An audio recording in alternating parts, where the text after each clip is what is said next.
Daf Yomi, Tractate Bava Metzia, page 88a. Today's Lag BaOmer, the 33rd day of the Omer, and it is the 18th day of Iyar. Just a little thing before we start, that going in line with the study of what I call chaos mathematics, or reality mathematics, how the numbers are matching. It's like a theory of everything, or my own little version of chaos theory is that the Daf today is Daf 88, and I typically would wear this cap on Sundays when I come here, and this cap actually is 88. But this is not the only incident that this is the case. Many matches with names and numbers match up that way. It's not just an isolated thing, but this is just one of the many things where these numbers match up. That being said, Bava Metzia 88,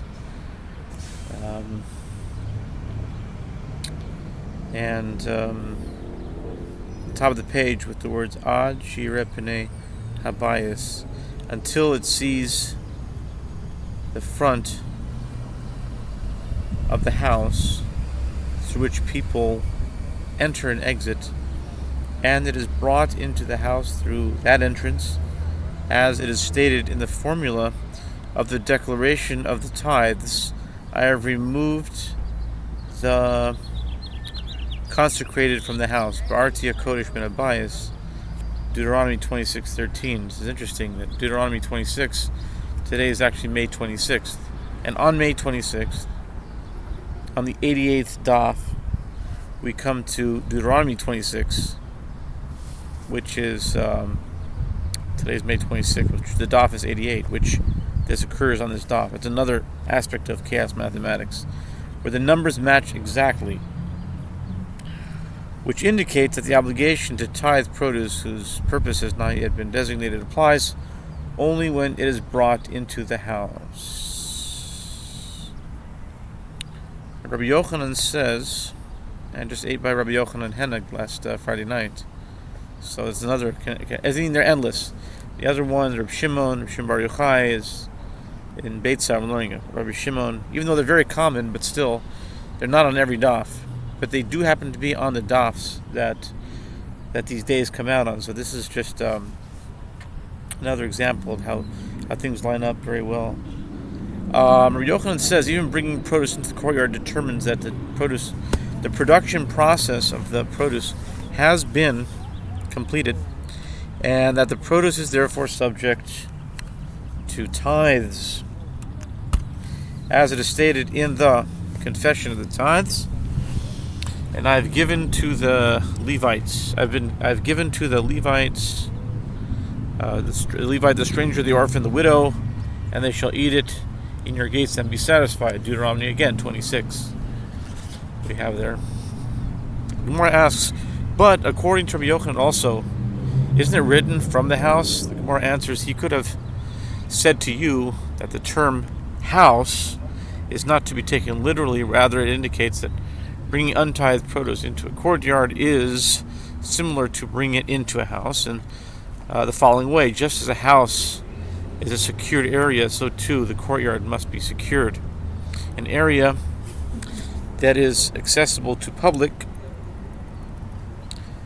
is not considered a courtyard for the purpose of this halacha. Okay.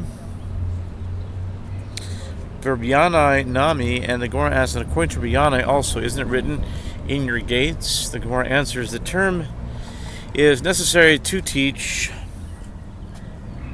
this halacha, that the production process is considered complete, applies only when one brings the produce into his house through the gate. In other words, the entranceway, to the exclusion of produce that was brought in through rooftops and enclosures, in which case the produce is not subject to tithes. Metzia Rav Chanina, seeing a pattern here. Yanai, Chanina. Well, the code that we learn in Sanhedrin from Mashiach is Mem Shin Yud Ches. Menachem, Shiloh, Yinon, Chanina. And if we have variants of those, we're looking at patterns. We're trying to figure. If you say like Rabbi Yanai, that would be Yinon, of course. And now we have after Rabbi Yanai, even Rabbi Yochanan would be in that category. If you're looking at variants, because Yochanan you have a Ches, so it's really Chanina, and it's also a variant of Menachem as well. Yochanan and Chanina. Right here you have Masiv Rav Chanina. So I'm looking for patterns of Amoraim with their names and their sounds that indicate meanings that can teach us things. And Masiv Rav Chanina Choza'a Kenafshecha Kach Nafshe Shel Poel. Rav Chanina Choza'a raises an objection from a statement of the Braita mentioned earlier in 87b. The term 87 is Veronica, and yesterday at the Shabbos table they were talking about Veronica. 87 is Gematria Veronica, English Gematria. The term at your own pleasure, Kenafshecha, can also mean as you are. Consequently, the term Kenafshecha teaches that just as halacha is concerning the owner of the vineyard himself, so is the halacha concerning the laborer himself, just as the owner alluded to by the term Nafshecha may eat from the produce before its labor is complete and is exempt from separating tithes. So too, the laborer himself may eat and is exempt from tithes. The objection of Rabbi Chanina Choza'a is as follows. This indicates that only an owner and laborer may eat from produce without tithing it, but one who buys produce is obligated by Torah law to separate tithes before partaking of it. What? Is it not correct to conclude that this is the halacha even when he purchased the produce while it was still in the field? In other words, he is obligated to tithe the produce even though he has not entered his house or courtyard. Rav Papa said here in the Braita, we are dealing with a fig tree that is standing in a garden outside a courtyard, and its leaves are leading into a courtyard, or, according to the one who says that the obligation to separate tithes applies when the produce is brought into the house, the branches are leaning into the house. Therefore, the produce enter the courtyard or house. The Gemara asks, if so, the homeowner himself, not only the buyer, should also be obligated to separate tithes, as the produce is in either the courtyard or the house. The Gemara answers, the homeowner's eyes are on his fig tree. His primary concern is the tree, not its produce, and the main part of the tree is outside the courtyard, but the buyer's eyes are on his purchase. In other words, his focus is on the produce itself, which is in the space of the courtyard or house. The Gemara asks, and is a buyer obligated by Torah law to tithe the produce he purchases? But isn't it taught in Braita, for what reason were the shops of Beit Hino, a town near Jerusalem, destroyed 3 years before the destruction of Jerusalem itself?